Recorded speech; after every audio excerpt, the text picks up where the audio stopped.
के अजीम कादर नाम में आप सभी देखने वालों को मेरा सलाम। मेरा नाम पादरी शहबाज भट्टी है और मैं आज खुदावंद के पाक कलाम में से आपको ईमान के मतलब जो कलाम मुक़द्दस में हमें खुदा का कलाम बताता है, आज मैं उस मौजू पर आपके साथ बात करना चाहता हूँ। तो आए हम कलाम मुक़द्दस में से देखें जो खुदावंद के बंदा पौलुस रसूल ने अब्रानियों के नाम ख़त लिखा। उसमें से आज हम खुदावंद के पाक कलाम में से देखेंगे अब्रानियों 11वां बाब और उसकी 6ठी आयत में हम खुदावंद के पाक कलाम को देखेंगे। और बग़ैर ईमान के उसको पसंद आना नामुमकिन है, इसलिए कि खुदा के पास आने वालों को ईमान लाना चाहिए कि वो मौजूद है और अपने तालबों को बदला देता है। खुदावंद के पाक कलाम के पढ़े और सुने जाने पर खुदावंद की ख़ास बरकत हो। आए मेरे अजीज़ों, आज हम ईमान पर बात करेंगे कि ईमान जो हम मसीहों का है, हम कैसे देखते हैं कि हमारा ईमान क्या है। हमारा ईमान क्या है? हमारा ईमान खुदावंद यीशु मसीह खुदा का बेटा है। कुछ मसीहों को अभी तक अपने ईमान के बारे में पता नहीं है कि हमारा ईमान क्या है। तो मेरे अजीज़ों, हमें इस बात को अपने ज़हन नशीं करना है कि हमारा ईमान खुदावंद यीशु मसीह जो है वो खुदा का इकलौता बेटा है। क्योंकि बाकी अक़वाम जो हैं वो इस बात को तस्लीम नहीं करती कि खुदावंद यीशु मसीह जो हैं वो खुदा के बेटे हैं, पर हम मसीहों का ईमान है कि खुदावंद यीशु मसीह जो है वो बाप का इकलौता बेटा है। तो हम कलाम मुक़द्दस में से देखते हैं कि ईमान जो है हमारा असूल जो है वो बाइबल मुक़द्दस है। हमारे ईमान का असूल जो है वो बाइबल मुक़द्दस है और हमारे ईमान की जो जड़ें हैं वो कलाम मुक़द्दस में से हैं। और जितना ईमान कलाम मुक़द्दस में से नहीं है वो मसीही ईमान भी नहीं है।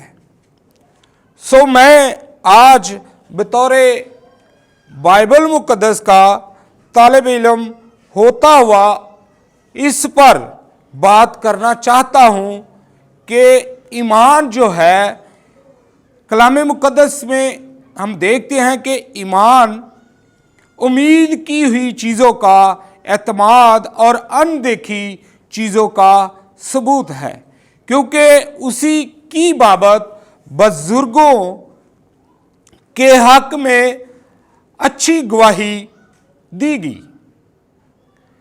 तो हम देखते हैं कि ईमान ही से हम मालूम करते हैं कि आलम खुदा के कहने से बना है। ये नहीं कि जो कुछ नज़र आता है ज़ाहरी चीज़ों से बना हो। ईमान ही से हाबिल ने काहिन से अफजल कुर्बानी खुदा के लिए गुजरानी और उसी के सबब से उसके रास्तबाज होने की गवाही दी गई, क्योंकि खुदा ने उसकी नज़रों की बाबत गवाही दी। और अगरचे वो मर गया है तो भी उसी के वसीला से अब तक कलाम करता है। तो मेरे अजीज़ों, हम देखते हैं कि कलाम मुक़द्दस आगे हमें ईमान के बारे में ये भी बताता है कि ईमान ही से हनूक जो है वो उठाया गया ताकि मौत को ना देखे। इसी तरह आगे हम देखते हैं कि ईमान ही के सबब से नूह ने उन चीजों की बाबत जो उस वक्त तक नजर ना आती थी, हदायत पाकर खुदा के खौफ से अपने घराने के बचाव के लिए कश्ती बनाई, जिससे उसने दुनिया को मुजरम ठहराया और उस रास्तबाजी का वारिस हुआ जो ईमान से है।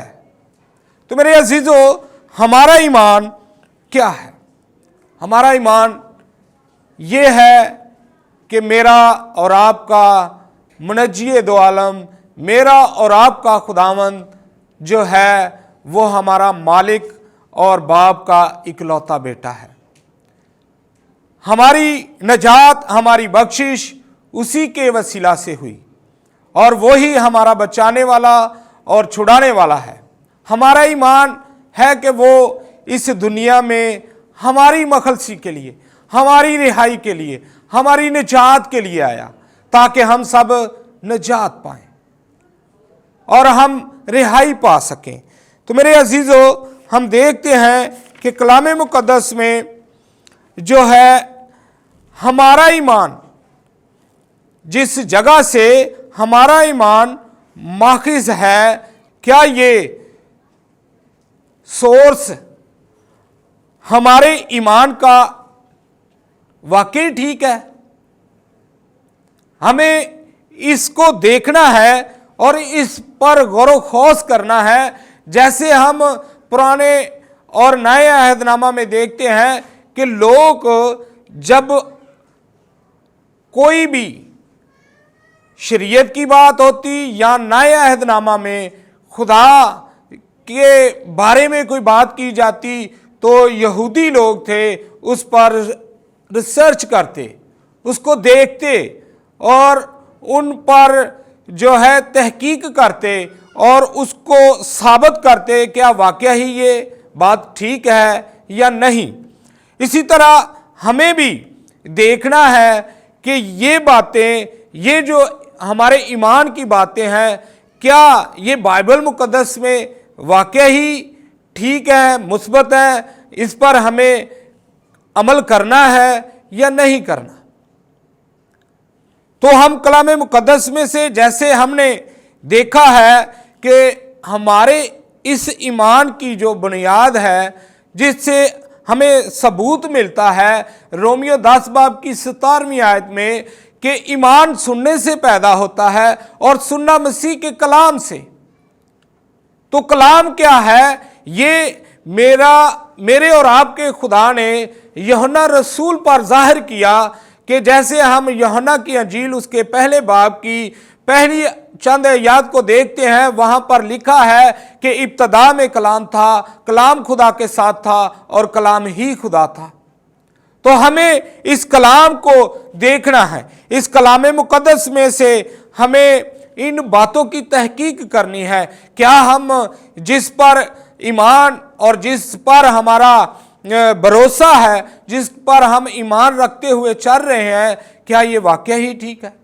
तो मेरे अजीजों, हम देखते हैं कि पुराने अहदनामा में बजाते खुद 10 अहकाम मेरे और आपके खुदा ने लिख कर दिए और इसी तरह खुदा ने अंबिया इकराम से बातें की, उनके साथ बोलता रहा, उनके साथ कलाम करता रहा।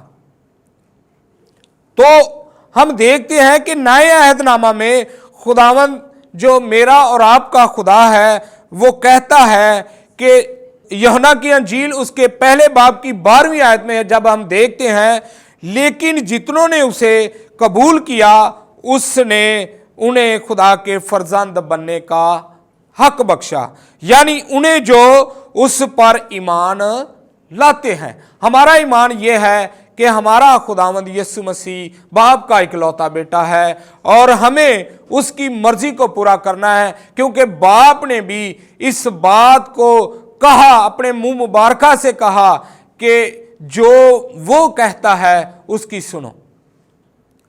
तो हमें खुदावंद यीशु मसीह की सुननी है। जो कलाम मुकद्दस हमें कहता है, जैसे यूहन्ना की अंजील उसके 3 बाब की 36वीं आयत में लिखा है, जो बेटे पर ईमान लाता है हमेशा की जिंदगी उसकी है।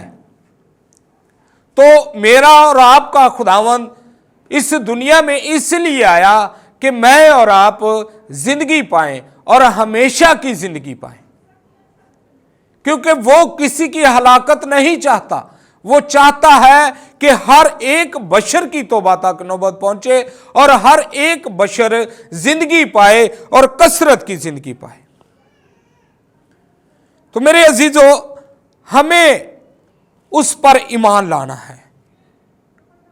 हमें खुदावंद यीशु मसीह पर ईमान लाना है ताकि मैं और मेरा घराना निजात पाए। क्योंकि कलामे मुकद्दस में भी लिखा है, रसूलों के अमाल उसके 16वें बाब की 31वीं आयत में उन्होंने कहा, खुदावंद यीशु पर ईमान लाओ तो तू और तेरा घराना निजात पाएगा। तो हमें निजात पाने के लिए खुदावंद यीशु मसीह पर ईमान लाना है, क्योंकि कलामे मुकद्दस हमें कहता है कि राह, हक और जिंदगी मैं हूं, मेरे वसीला के बगैर कोई बाप के पास नहीं आता। तो हमें यीशु के पास आना है, क्योंकि वो ही हमारी मखलसी और रिहाई कराने वाला खुदा है। उसी ने मेरी और आपकी बदकिरदारियों को अपने ऊपर ले लिया ताकि मैं और आप बच सके। वो मेरा और आपका बचाने वाला है। वो कहता है कि तू और तेरा घराना निजात पाएगा, क्योंकि हमें यीशु पर ईमान लाना है। तब ही मेरा और आप सबों का घराना जो है वो निजात पाएगा। हमें उस पर ईमान लाना है, उस पर भरोसा रखना है कि वो हमें बचाएगा और वो हमें छुड़ाएगा, क्योंकि वो हमारा मखलसी और रिहाई देने वाला खुदा है। वो और हमें किताबे मुकद्दस में से हमें मिलता है यूहन्ना का खत उसके 1 बाब की 6 आयत से 8वीं आयत में, मगर ईमान से मांगे और कुछ शक ना करे, क्योंकि शक करने वाला समंदर की लहरों की मानिंद होता है। हमें जब खुदा से मांगना है तो फिर हमें शक नहीं करना। हमें ईमान रखना है कि जो कुछ हम खुदा से मांग रहे हैं वो हमारे लिए जरूर होगा, क्योंकि वो कहता है मांगोगे तो दिया जाएगा, ढूंढोगे तो पाओगे, दरवाजा खटखटाओगे तो तुम्हारे वास्ते खोल दिया जाएगा।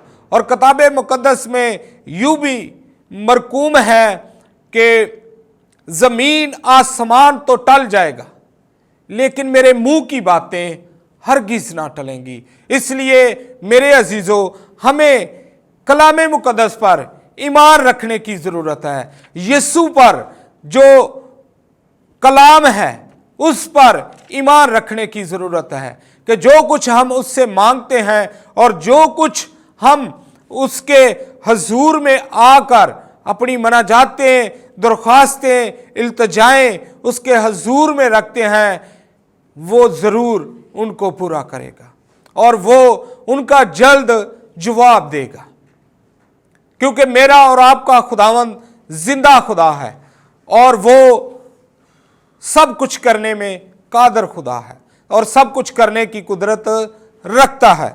इसलिए हमें शक नहीं करना, इसलिए हमें ईमान रखना है कि मेरा और आपका खुदा जिंदा है और वो सब कुछ करने की कुदरत रखता है। और ऐसा आदमी जो शक करता है, ऐसा आदमी ये ना समझे कि मुझे खुदावंद से कुछ मिलेगा। वो शख्स दो दिला है और अपनी सब बातों में बेक़याम है। वो अपनी सब बातों में बेक़याम है। इसलिए जिस तरह हमने